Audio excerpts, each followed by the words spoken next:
Welcome, everyone. Welcome, everyone. Welcome, everyone, to another Ref Brandon and the Todd family YouTube video. Wherever you may be, however you may be watching, we greatly appreciate you taking some time out of your busy schedule to check out the Ref Brandon and the Todd family YouTube page. We always appreciate it. As I said yesterday when I did my over-under on my prediction for the 2021 Arkansas Razorbacks football season. Got a very busy week here on the channel. We have to recap and do a quick rewind of WrestleMania Backlash that happened last night.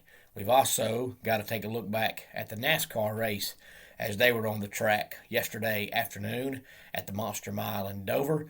We're also going to have our top 10 countdown of the week, which this time around will be by request from a friend of mine at work. We'll be doing top 10 all-time tag teams, so it's going to be a very busy week here on the channel. And you know, we try to post videos every single day, and I try my best to jump around and do a little bit of all the major sports and wrestling, so that no matter what major sport you like, you have a reason to check out the channel on a daily basis. And I'm going to try my best to also squeeze in a little bit of NBA talk sometime this week as well, because the NBA playoffs are starting here in a few days.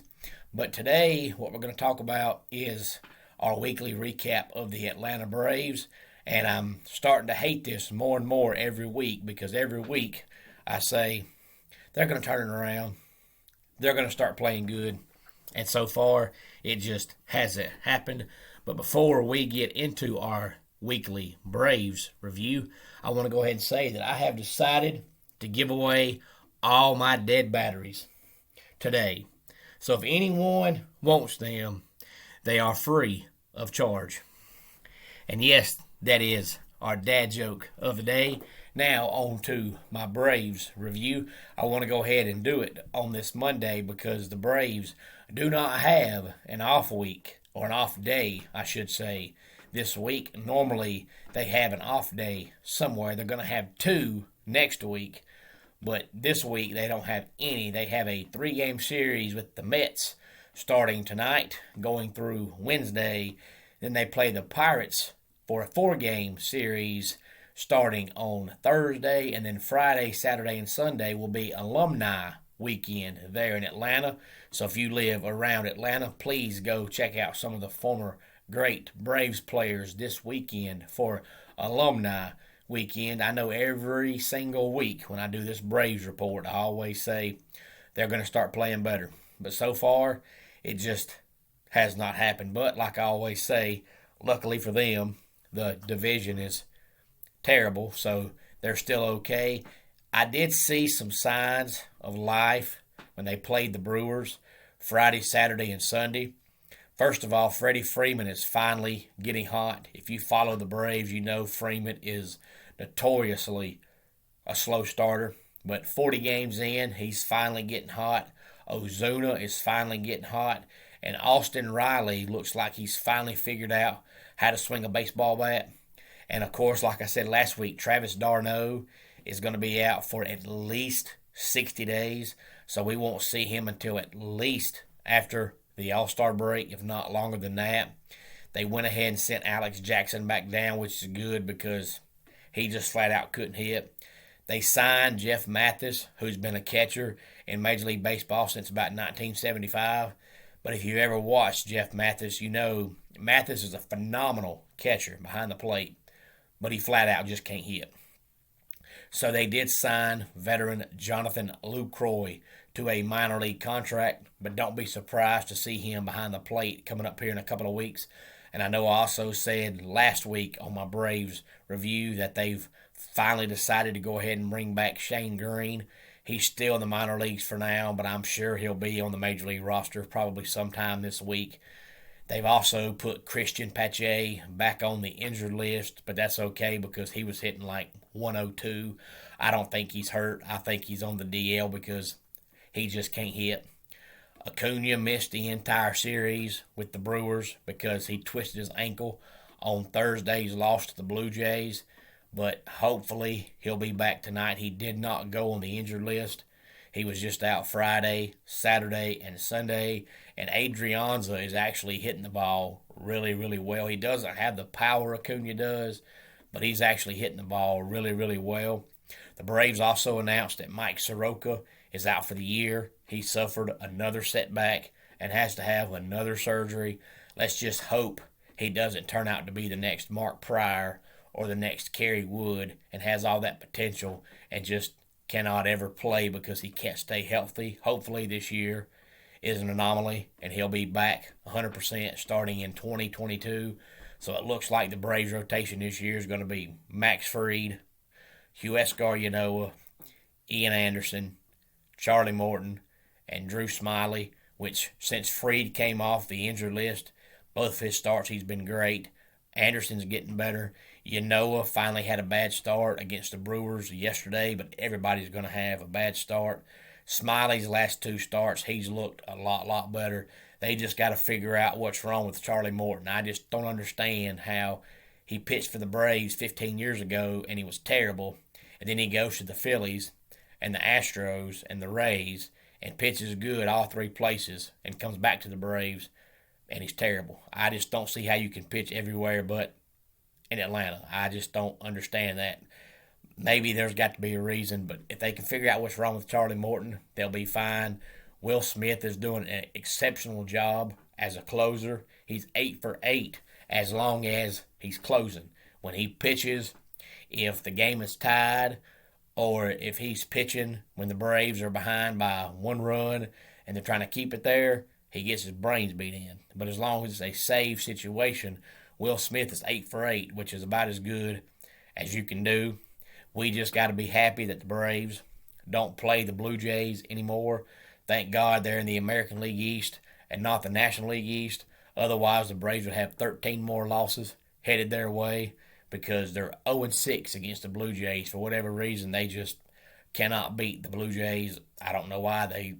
They just can't beat the Blue Jays. But like I said, they don't have an off day this week. They play the Mets for 3 and the Pirates for 4. The Mets got swept over the weekend by the Tampa Bay Rays. So the Braves start the week with 19 wins and 21 losses, and they're 2 games back in the division behind the Mets. So if the Braves can somehow, some way, doesn't matter how they do it, but if they can manage to go 5-2 this week and wrap the week up with 24 wins and 23 losses, I think starting next week they'll be in first place. Of course, if they can somehow sweep the Mets, they'll be in first place on Thursday, but I don't know if they can do that. But if they can go 5-2 this week, which would be winning 2 against the Mets and winning 3 against the Pirates, which I think is very doable. The Braves always play great against the Mets, and the Pirates are just an average baseball team. They're not terrible, but they're not great. So I think 5-2 is very doable. And if the Braves can go 5-2 this week, I think they'll be in first place starting next Monday. But like I said, Freddie Freeman has got his batting average up to, I think, 222. He already has 11 home runs. He's just not been hitting good, but he's notorious for being a slow starter. Ozuna's coming around. Riley's coming around. And since they brought Contreras up to catch when d'Arnaud got hurt, Contreras is hitting the ball really, really good. Inciarte's back off the injured list. He's playing center field now with Pache being on the injured list, and Inciarte's hitting the ball really well right now. So if their offense keeps hitting the way they're hitting right now, they'll be fine even without Mike Soroka. They've just got to figure out what's wrong with Charlie Morton, because with Soroka being out, there's nowhere to turn. They've gave Bryce Wilson numerous chances. He can't pitch.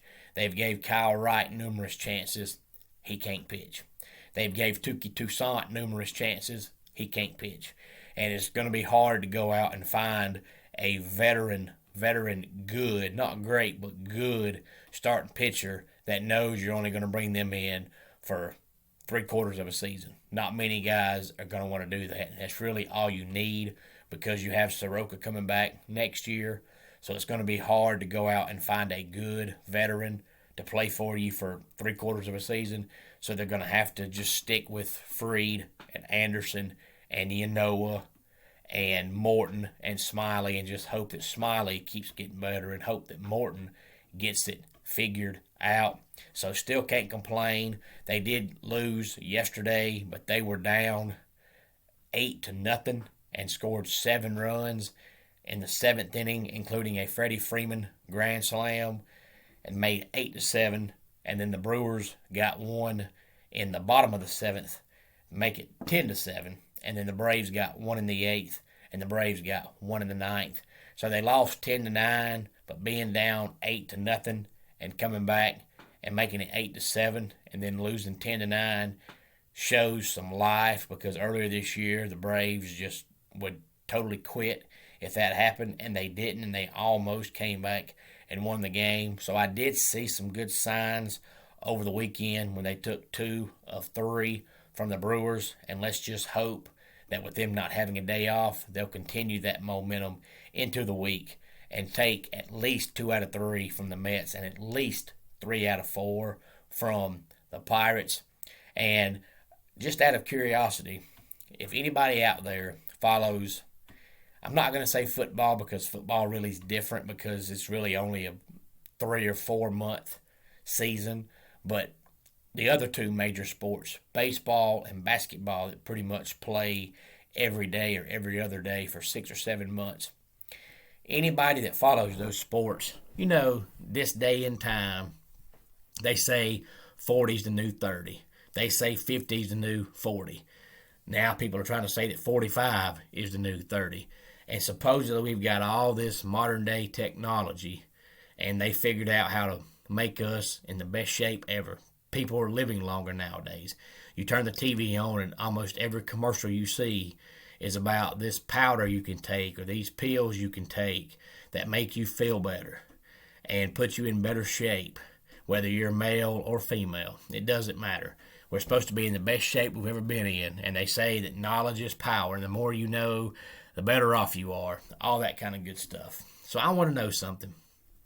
If you're out there and you're my age or older and you follow baseball or basketball, then you'll know where I'm going when I talk about this.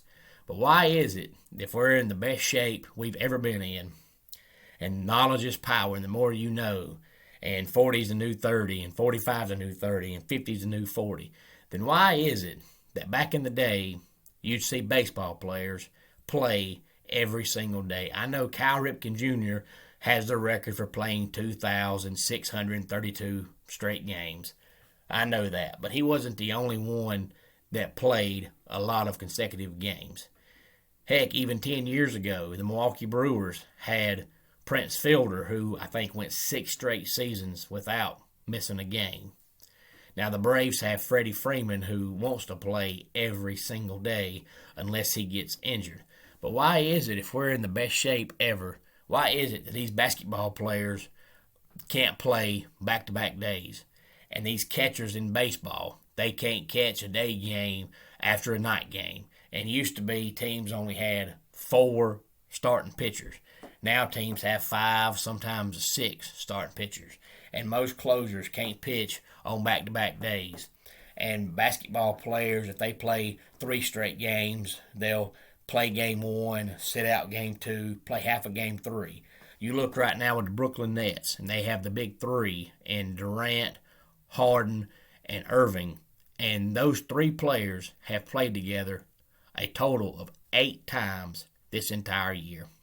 Now I want to know if anybody has any ideas, any suggestions, and you can explain to me, why is it that we're supposed to be in the best shape we've ever been in, not just in sports, but life in general. And you see commercials on TV now, these people that are like, 65, 70 years old, and they look like they're 45. So why is it, if that's the case, and we're in such good shape, that these baseball players and basketball players can't play on back-to-back days, and these pitchers can't pitch on back-to-back days? Because it just does not make any sense to me. So I want somebody out there that watches this video that's about my age or older, that's been watching baseball and or basketball for years. You know where I'm coming from, how these players used to play all the time, and now they just can't do it. And not only that, these players are getting hurt now with injuries that I have never heard of in my entire life. So if anybody has any ideas or any suggestions that can make that make sense to me, while we're supposed to be in such good shape nowadays, but baseball and basketball players, heck, there's baseball and basketball players, if they wake up with a sinus headache, they won't play. But yet, they're supposed to be in such great shape. So if anybody can make that make sense to me and explain that to me and make me understand why we're in the best shape we've ever been in, not just in sports, but life in general, but baseball and basketball players can't play on back-to-back days. And if you can explain that to me and make it make sense, I would greatly appreciate it. Now, like I said, I don't include football, not because it's different, but because baseball and basketball, for the most part, they play every day or every other day for 6 or 7 months. Football is only once a week for 4 months. So, of course, unless those guys get injured, they're going to play. But baseball and basketball players, they ain't got to be injured. They can just say, well, coach, we played yesterday. I'm not going to play today. I just want to rest. I just don't understand how that can happen and why it's okay. So if anybody has any ideas or any suggestions, I was just thinking about that the other day, and that's why I'm bringing it up here on my Braves review. I was watching, I want to say MLB Tonight, and they were talking about, I don't recall now which player it was on one of the teams that was set now because it was a day game after a night game, and I just thought, that's pitiful. We're supposed to be in such great shape, but yet we can't play because it's a day game after a night game. I just don't understand it. But until next time, it's Ref Brandon saying, just like in pro wrestling, life can be over by the count of 3. Tell your friends and family how much you love them. Bye.